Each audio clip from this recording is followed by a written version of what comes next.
बाद डुप्लेसी और फ्रेजर का आया बवंडर। इन दोनों बल्लेबाजों ने हैदराबाद के गेंदबाजों की धज्जियां उड़ाते हुए पलट दिया पूरा मैच और केवल छक्कों की बारिश करते हुए अपनी टीम को पहुंचा जीत की दहलीज तक। तो आखिर कौन सी टीम बनी चैंपियन? दिल्ली की तरफ से किस बल्लेबाज ने ठोके सबसे तेज अर्धशतक? दोनों टीमों के बीच रोंगटे खड़े कर देने वाले मुकाबले की पूरी हाईलाइट तो हम आपको इस वीडियो में जरूर दिखाएंगे। लेकिन उससे पहले आपको क्या लगता है इस बार आईपीएल की ट्रॉफी कौन सी टीम अपने नाम करेगी? आप खुद नीचे कमेंट करके जरूर बताइए दोस्तों। सुपर संडे के दिन पहला मुकाबला दिल्ली और हैदराबाद के बीच विशाखापत्तनम के मैदान पर खेला गया। इस मुकाबले में सिक्का उछाला गया तो हैदराबाद की टीम ने जीता और पहले बल्लेबाजी करने का फैसला किया। वहीं दिल्ली कैपिटल को गेंदबाजी करने के लिए आमंत्रित किया। दोनों टीम में बेहद ही खतरनाक है। जहां हैदराबाद जीत की तलाश में मैदान पर उतरी तो वहीं दिल्ली कैपिटल अपने विजय रथ को जारी रखने के लिए तैयार थी। हैदराबाद की तरफ से इस मुकाबले में पारी की शुरुआत करने के लिए अभिषेक शर्मा के साथ ट्रेविस हेड की खतरनाक जोड़ी मैदान पर उतरी। वहीं दिल्ली की तरफ से पहला ओवर लेकर आए मिचेल स्टार्क। इनका स्वागत ट्रेविस हेड ने दूसरी ही गेंद पर चौका लगाकर किया।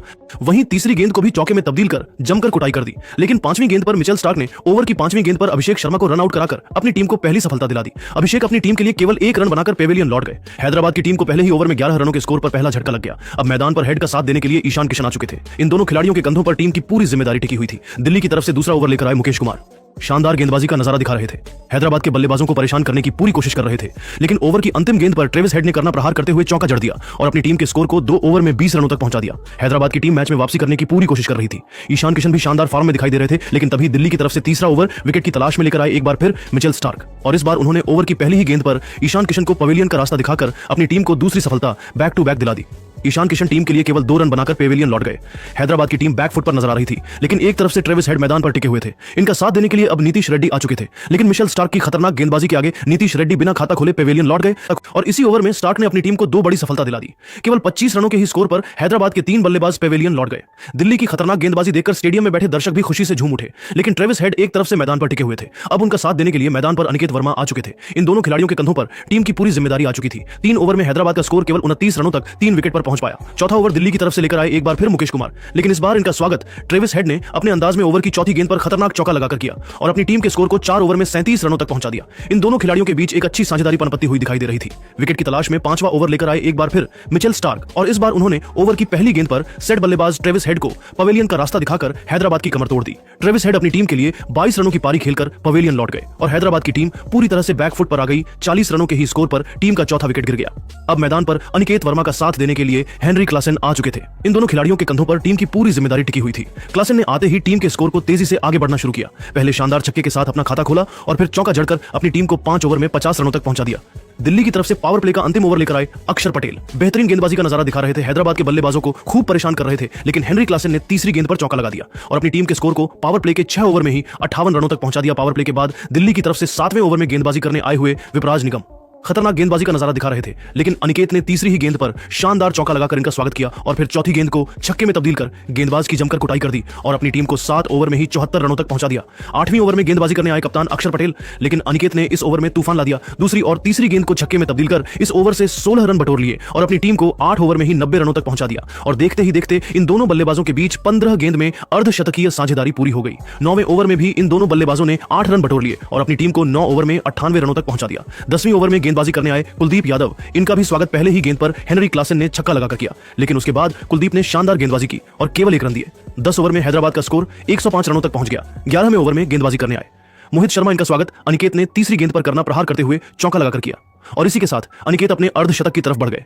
लेकिन मोहित शर्मा ने इसी ओवर की 5वीं गेंद पर हेनरी क्लासेन को पवेलियन का रास्ता दिखाकर अपनी टीम को 5वीं सफलता 114 रनों के स्कोर पर दिला दी। क्लासेन अपनी टीम के लिए 32 रनों की पारी खेलकर पवेलियन लौट गए। लेकिन अनिकेत अभी भी मैदान पर टिके हुए थे। उनके साथ देने के लिए अब अभिनव आ चुके थे। इन दोनों खिलाड़ियों के कंधों पर टीम की पूरी जिम्मेदारी आ चुकी थी। 11 ओवर में हैदराबाद का स्कोर 5 विकेट पर 115 रन बन चुका था।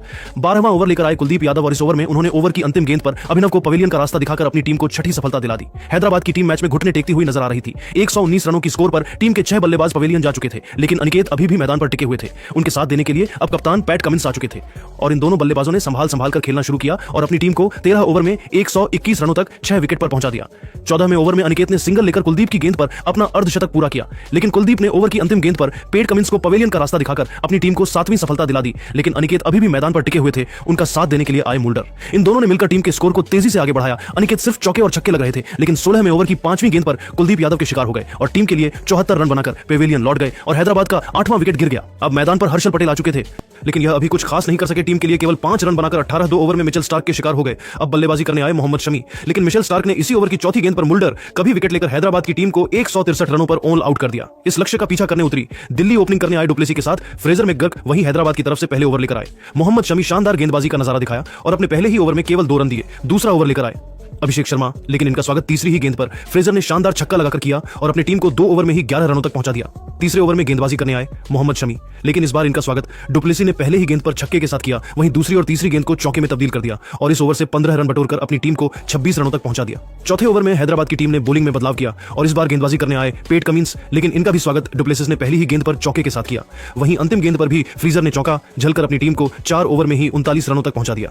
पांचवें ओवर में गेंदबाजी करने आए अभिषेक, इनका स्वागत दूसरी ही गेंद पर डुप्लेसिस ने शानदार छक्का लगाकर किया और अपनी टीम के स्कोर को तेजी से आगे बढ़ाया। पावर प्ले का अंतिम ओवर लेकर आए हर्षल पटेल और इन दोनों बल्लेबाजों ने मिलकर अपनी टीम को इसी ओवर में 50 रनों के पार पहुंचा दिया।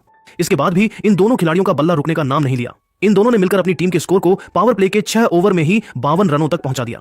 यह दोनों बल्लेबाज टीम के लिए तेजी से रन बटोर रहे थे। हैदराबाद के हर गेंदबाजों की जमकर कुटाई कर रहे थे। डुप्लेसिस सिर्फ चौके और छक्के लगा रहे थे और देखते ही देखते हैं उन्होंने अपनी टीम को 8 ओवर में 74 रनों तक पहुंचा दिया। दिल्ली जीत की तरफ बढ़ चुकी थी। 9 ओवर में 81 रनों तक स्कोर पहुंच चुका था, लेकिन हैदराबाद की तरफ से 10वां ओवर लेकर आए जीशान अंसारी और आते ही ओवर की पहली गेंद पर डुप्लेसिस को पवेलियन का रास्ता दिखा दिया और अपनी टीम को पहली सफलता 81 रनों के स्कोर पर दिलाई। लेकिन उसके बाद फ्रीजर में उनकी जमकर कुटाई कर दी। पहले 2 खतरनाक चौका और फिर छक्का जड़ दिया, लेकिन इसी ओवर की अंतिम गेंद पर जीशान ने फ्रीजर को भी पवेलियन का रास्ता दिखाकर अपनी टीम को लगातार 2 सफलता 96 रनों के स्कोर पर दिला दी। इसके बाद मैदान पर बल्लेबाजी करने आए केएल राहुल आते ही उन्होंने अपना प्रचंड रूप दिखा दिया। शमी की गेंद पर चौका लगाकर खाता खुला और फिर शानदार छक्का जड़ दिया। उसके बाद भी यह रुके नहीं, चौका लगाकर इस ओवर से 18 रन बटोरकर अपनी टीम को 11 ओवर में 114 रनों तक पहुंचा दिया। लेकिन 12वां ओवर लेकर आए किसान ने राहुल को क्लीन बोल्ड कर पवेलियन का रास्ता दिखा दिया और अपनी टीम को तीसरी सफलता दिला दी। अब मैदान पर अभिषेक और ट्रिस्टन स्टॉप्स खेल रहे थे।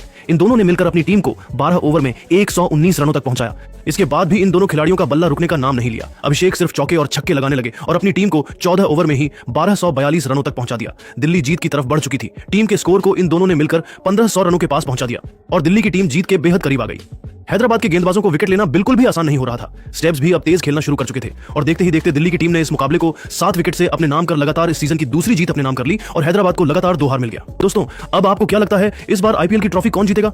आप खुद नीचे कमेंट करके जरूर बताइए और ऐसी ही नई नई वीडियो के लिए हमारे चैनल को जरूर सब्सक्राइब करिए। धन्यवाद।